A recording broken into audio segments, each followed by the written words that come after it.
Esta es la página número 4 y de fondo se escucha la participación de mi vecino. Él se llama Kiko y tuve que salir del patio allá porque estaba como, mientras iba grabando, eh, se quejaba, se quejaba mucho de que yo estuviera ahí y que, no sé, no estuviera hablando con él, que tuviera el celular en la mano, porque es un vecino muy, muy consentido y bueno, pero es hermoso, es hermoso y siempre está tan lleno de energía y, y bueno, así son los caniches, ¿no? Ya creo que, eh, ya creo que se calmó. Bueno, así que ocasionalmente se van a escuchar los autos mucho más fuertes porque estoy acá sentada en la vereda enfrente de mi casa. Y bueno, la noche está fría, no tanto como el invierno del año pasado. Calculo que en diciembre ya va a bajar bastante la temperatura, pero por ahora se puede existir bastante bien.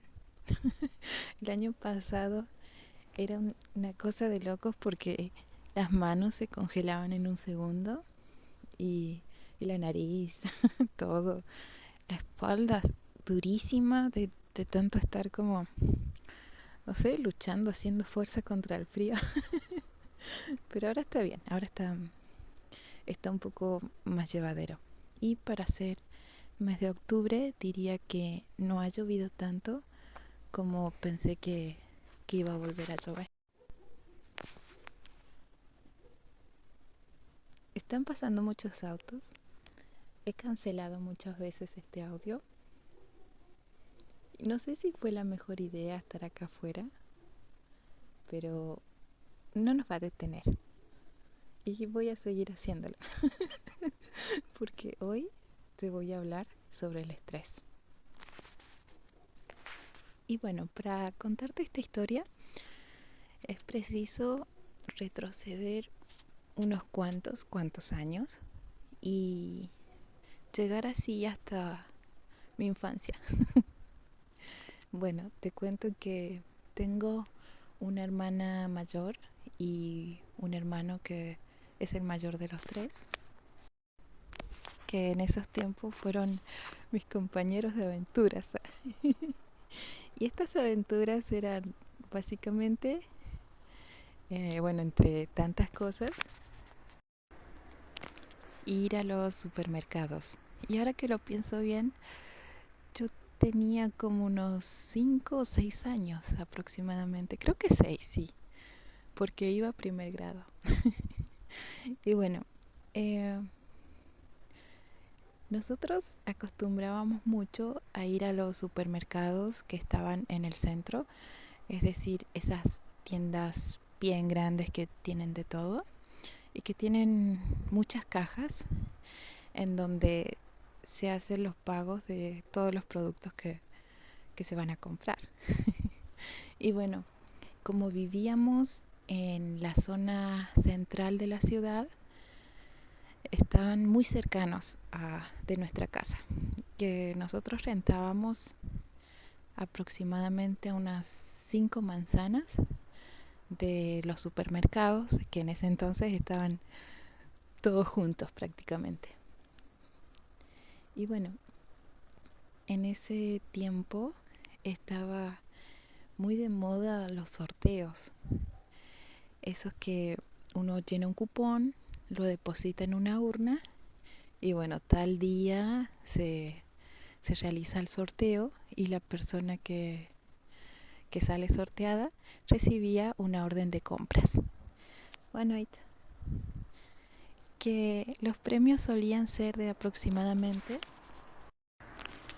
100 o $500, cosas así, ¿no? Era muchísimo. En ese entonces eh, la economía de Argentina estaba muy estable, o al menos daba la sensación de que así lo estaba, porque tenía precios muy baratos. Por ejemplo, el kilo de pan podía llegar a costar 50 centavos. Y bueno, hoy no sé a cuánto está, pero 50 centavos de dólar, supongamos, porque la moneda estaba 1 a 1, la tasa de conversión. Y bueno, era muy económico todo. Por lo cual, $500 era muchísimo. Se abastecía toda una familia por 1, 2, 3 meses. Y bueno, entonces nosotros tres, calculo que comandados por la, la mentalidad toda táctica de mis hermanos mayores, ya teníamos un modus operandi para cuando veíamos que habían sorteos. Como éramos pequeñitos y nadie nos ponía atención, como éramos cositas chiquitas, así que andaban escabullidas por todas partes, y bueno, era muy fácil para nosotros pasar cerca de las cajas y agarrar un montón de los cupones, pero con un montón no me refiero a 10, 20, 30, sino, a ver, supongamos 5 centímetros de eh, cupones, 5 o 10 centímetros. Y no lo hacíamos una sola vez. Primero pasaba uno, después pasaba el otro y después pasaba el otro. Y así después nos sentábamos, todos ingenuos, todos inocentes, a rellenarlos con nuestros datos. Tardábamos, no sé, 1 hora o 2 rellenando todo, y posterior a eso ya los depositábamos. Y era muy divertida esa actividad. ¿Y por qué recuerdo que iba a primer grado? Porque al momento de hacer el sorteo tiraban todos los cupones en, sobre una urna de cristal grande, y llamaban a los niños que estaban cerca a meter la mano y sacar un cupón. Y bueno, y yo, como era chiquita, me ponía al frente de todo y me preguntaban si yo sabía leer. Pero como yo ya estaba muy bien entrenada por mis hermanos, yo decía que no, no sé leer. Y, y lo que hacía era mirar y ver dónde estaba nuestra letra, nuestros datos, y sacaba un cupón. Y casualmente era uno de mis hermanos o era mío. Y bueno, y entonces eh, mi mamá no lo podía creer, porque ahí estaba nuestro aporte de criaturitas pequeñas dando grandes contribuciones a la economía familiar.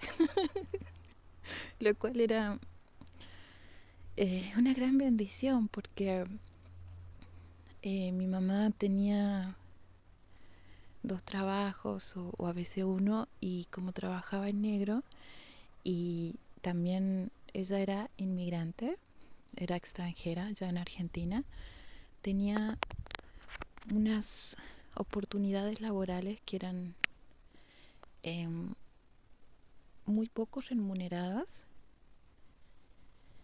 Había una desigualdad que hoy por hoy no existe en Argentina, al menos no tan perceptible como lo fue hace años atrás, que se vivía un poco más la discriminación, o al menos yo la pude ver desde cerca, porque bueno, era algo que nos involucraba a todos.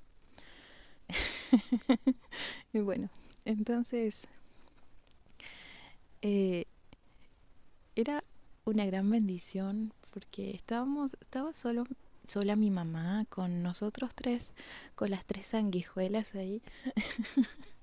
Y bueno, y rentábamos y lo que era ropa, medicamentos, porque yo me enfermaba de todo el tiempo.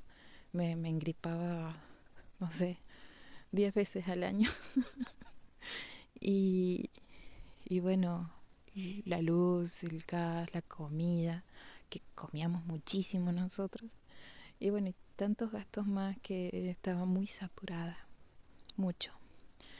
Y esto era como, wow, caído del cielo. Entonces, todas las veces lo hacíamos.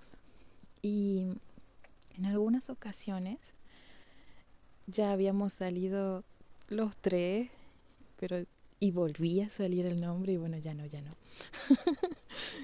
Y seguían con otras personas.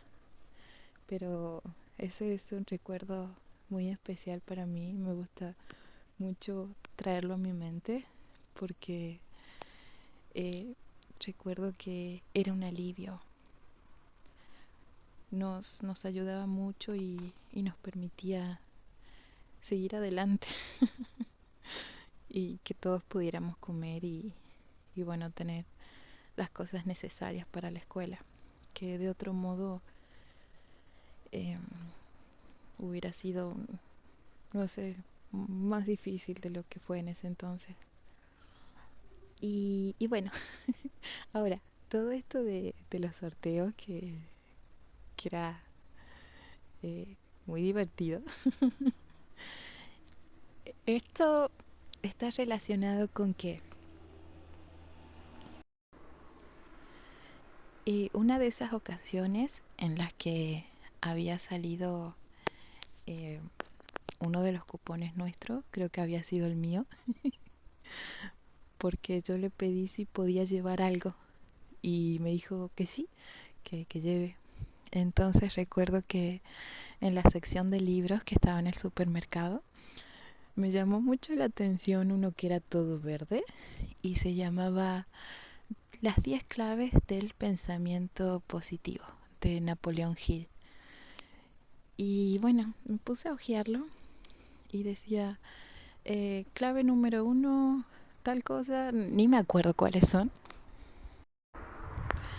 pero sé que están grabadas dentro de mí en algún lugar, que es lo importante al final, ¿no? Pero textualmente no las recuerdo. Y me entretuve, me compró ese libro, me lo llevé a casa y bueno, y me dediqué a leerlo y decía, oh, qué lindo, esto me va a ser útil en la vida. Porque de alguna forma es como que desde que somos niños tenemos un chip de alguna cosa que, que sabemos que vamos a hacer o vamos a necesitar o que necesitamos tener incorporado. Y bueno, y ese fue mi caso con ese libro. Me gustó mucho y estuve de acuerdo en todo lo que leí, aunque creo que a esa edad yo no me cuestionaba tanto las cosas, sino que más bien preguntaba y trataba de recopilar toda la información posible y bueno, lo que es normal en los niños, ¿no? Esa curiosidad. Me abstraje en esas lecturas eh, hasta que eventualmente había terminado el libro y bueno, decidí aplicarlo. Eh, Pasaba alguna cosa y recordaba el libro y decía, ay, a ver cómo era esta situación. Bueno, sería algo así y trataba de ejercitar todo eso. Y eso, ese pensamiento que desorganizado y un poco abstracto para conciliar las ideas del libro con mis pensamientos y, y mi entendimiento de las cosas, pasó de librarse en mi mente a trasladarse hacia los diarios personales, que podía ser cualquier cuaderno. No necesitaba tener un candado y bueno, un lápiz para empezar a escribir. querido diario, hoy tal cosa y tal cosa y tal cosa. Y bueno, todo muy infantil en ese entonces porque eh, se escribían cosas como, hoy me peleé con mi hermano, hoy la profesora dijo tal cosa y yo me sentí mal, o cosas así. Y todo muy superficial, pero a la vez muy tierno. Y fui manteniendo ese hábito de estar pendiente de las cosas que iba sintiendo y bueno, y escribirlas. Incluso los sueños también. Cada vez que despertaba, soñé tal cosa. Lo escribía así todo desprolijo y después al finalizar el día era como, ¿en serio soñé esto? Pero bueno, volviendo al tema, ya por allá en la pubertad, o casi entrando a la adolescencia, mis 12 años, ya se empezaron a volver un poco más profundos, porque profundizaba más en las emociones, en las causas, en cada sentimiento. Y cuando era felicidad, contaba todo lo bonito que era la vida, no sé, em, el día a día, las actividades. Y cuando eran momentos tristes, era, me pasó tal cosa, me siento así, quizás sea por esto, también tiene que ver con esto otro. Y me gustaría sentirme bien. Entonces se me ocurre que para sentirme bien tendría que trabajar en estos puntos. Ok, ¿cómo voy a trabajar en esos puntos? De esta forma. Iba escribiendo todo un plan y, y decía, voy a volver en una semana a ver cómo me fue y bueno, y relatar. Y luego recordaba en la semana todos esos puntos y los iba poniendo en práctica. Y entonces iba notando que los resultados eran buenos. Otros no funcionaban y eso los iba descartando. Pero lo importante de ese momento era que tras estar muy triste y escribirlo y ver cómo lo iba a solucionar, me daba mucha paz y empezaba deprimida, finalizaba de escribir entusiasmada, con muchos ánimos, con mucha alegría. Porque al trazar el plan de acción que se podía seguir, era relativamente fácil volver a tener ánimos. Esto venía a raíz de la autoconfianza, que en ese libro se mencionaba mucho, confiar en uno mismo, en que somos capaces de lograr los cambios que necesitamos. También se hablaba mucho de que cada problema era una oportunidad o que era, no sé, el inicio de un cambio que siempre puede tornarse a nuestro favor. Y además de eso, también mi mamá siempre nos dio mucho cariño, no nos criticaba, buscaba no hacer ninguna crítica, sino que nos daba palabras edificantes, como frases constructivas para que podamos visualizar las cosas con un poco más de entendimiento de la situación, por así decirlo. Supongamos que en lugar de decirnos eso no se hace o eso está mal, no lo hagas, no nos decía así, nos sentaba y decía, cuando haces tal cosa, la otra persona puede sentir que estás enojada y va a comportarse después de tal manera y se va a sentir mal, cosas así. Y es importante que que no provoquemos ese dolor en las otras personas, sino que nos vayamos tratando con amor y bueno, ese tipo de cosas. Así que después de una larga charla era como, entiendo, sí, no nos eh, decía frases autoritarias, como por ejemplo, no es no, no lo hagas y punto. No, eso jamás lo escuchamos de ella, sino que básicamente nos trató de convencer y le salía bien. Entonces, eh,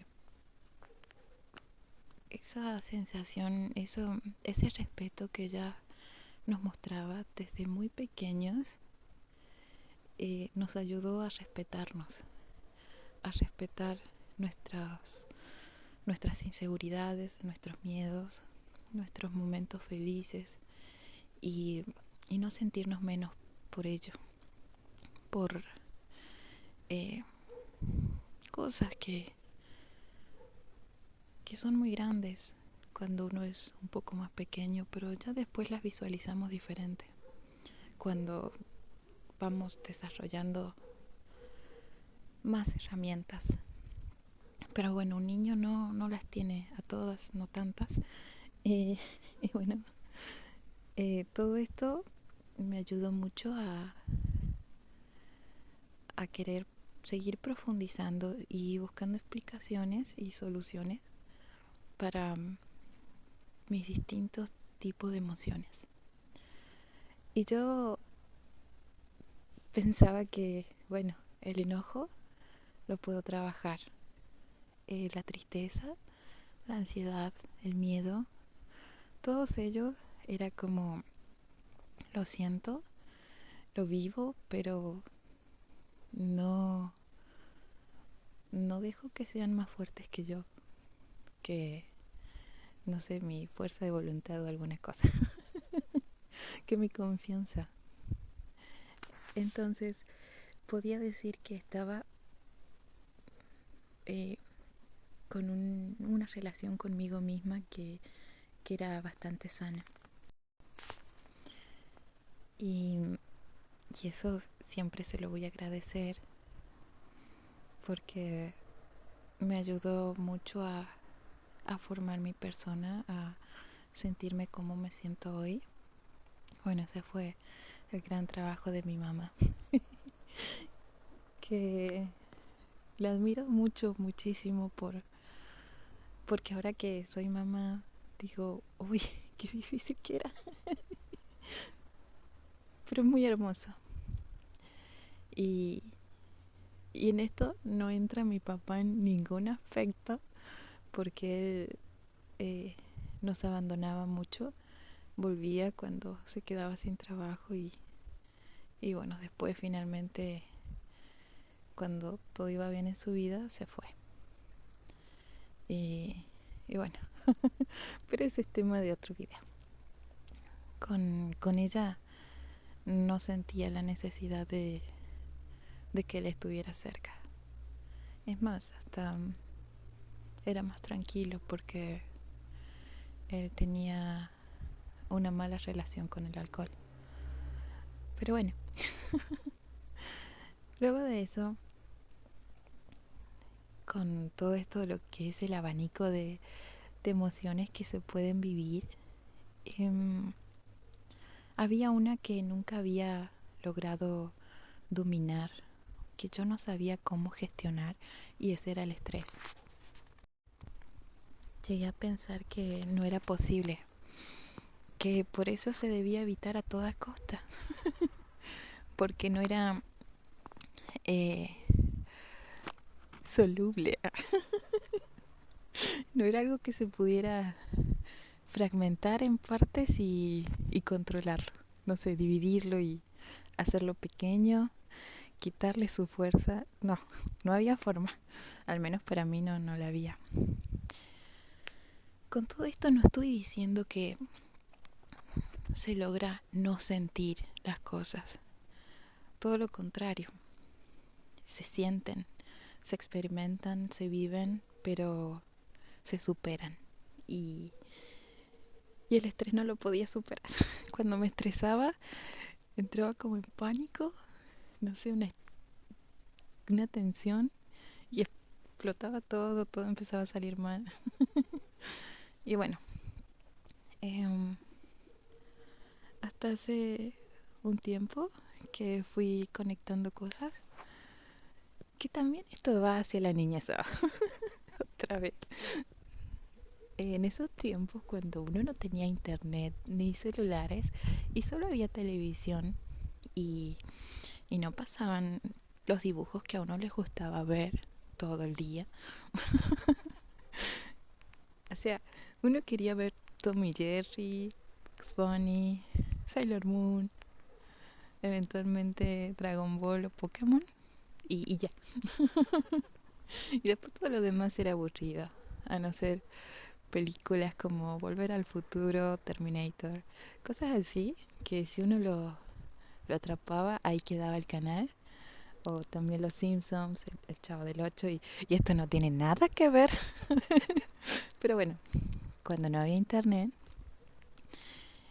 lo más cotidiano era, no sé, bueno, cotidiano en nuestro caso, mirar el cielo, contemplar los árboles, el paisaje,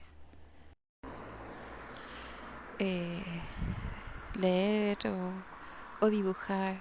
Dibujar es muy especial para los niños porque, no sé, les ejercita el músculo como de observar e interpretar y cosas así.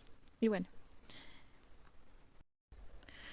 esa contemplación del exterior o del entorno que tanto,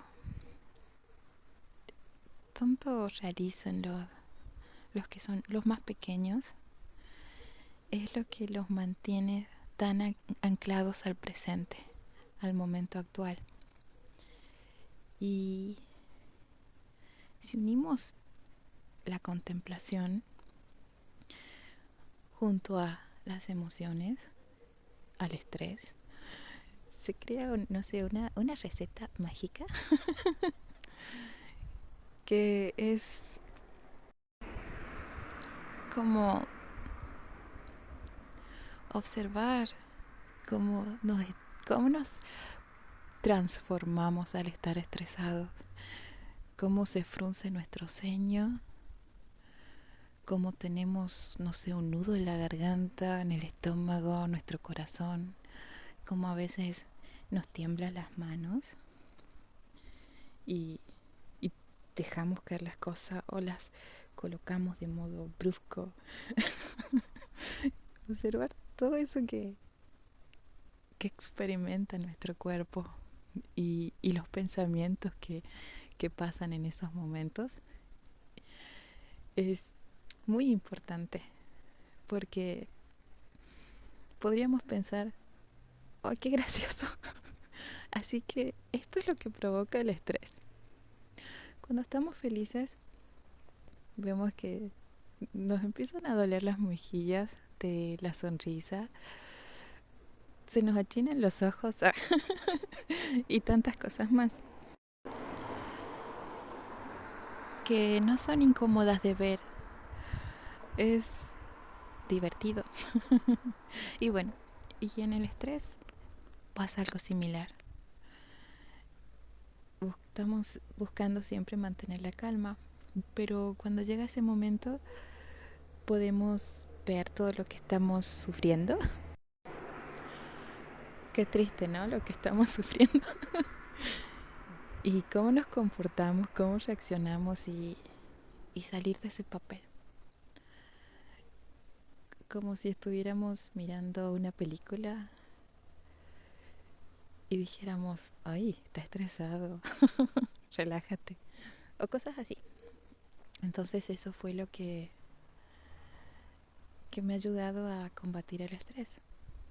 Porque ya sabemos lo dañino que es para el cuerpo y bueno, para las relaciones personales. Entonces, las últimas veces que he estado estresada han sido como hoy estoy haciendo las cosas tensas. Y me digo, ay, así que estás estresada, ¿eh? Mira, mira cómo estás haciendo las cosas. Mira cómo pareciera que estás de mal humor. Y automáticamente me empiezo a reír y, y no sé por qué. Ya me volví loca. O cuando veo a mis compañeros que están todos estresados y que yo también me da mucha risa. E incluso si no estoy estresada, no sé, sonrío porque me causa gracia. Pero no la risa de burla, porque no hay razón para burlarse de eso. Sino como, no sé, una sensación de ternura. Ternura frente a situaciones que son muy humanas, que forman parte de nosotros, de lo que somos como seres, y, y que todos experimentamos las mismas cosas. No somos distintos, sino que somos igual de vulnerables frente a los mismos tipos de situaciones. Y bueno, en base a eso podemos comprendernos y proyectarnos en el otro, tener esa empatía necesaria, pero no participar en el estrés. Como decir, los veo estresados, pero no me estreso por ello, sino que, no sé, a mí me causa ternura. ¿Cómo explicarlo? No sé, pero, pero sí digo, uy, cuidado dentro de mí y me voy a otro lado, me voy a hacer otra cosa. Y, y eso fue como el cierre de, por ahora, del estrés, que es como lo que me está funcionando hoy por hoy. Y eso es lo que quiero comentarte para que pruebes, para que experimentes tu reacción frente a un momento de estrés. Supongamos, eh, para esclarecer un poco más, no, no ignorarlo, no escaparle, sino más bien observarla un momento y, y soltarla. Para observarla hay que sentirla, hay que, no sé, bueno, y todo eso ya lo dije y sé que me entendiste. Y bueno, eso es todo por ahora. Espero que puedas pensarlo y en algún momento que me cuentes cómo te ha ido con esto. Nuevamente, gracias por escucharme.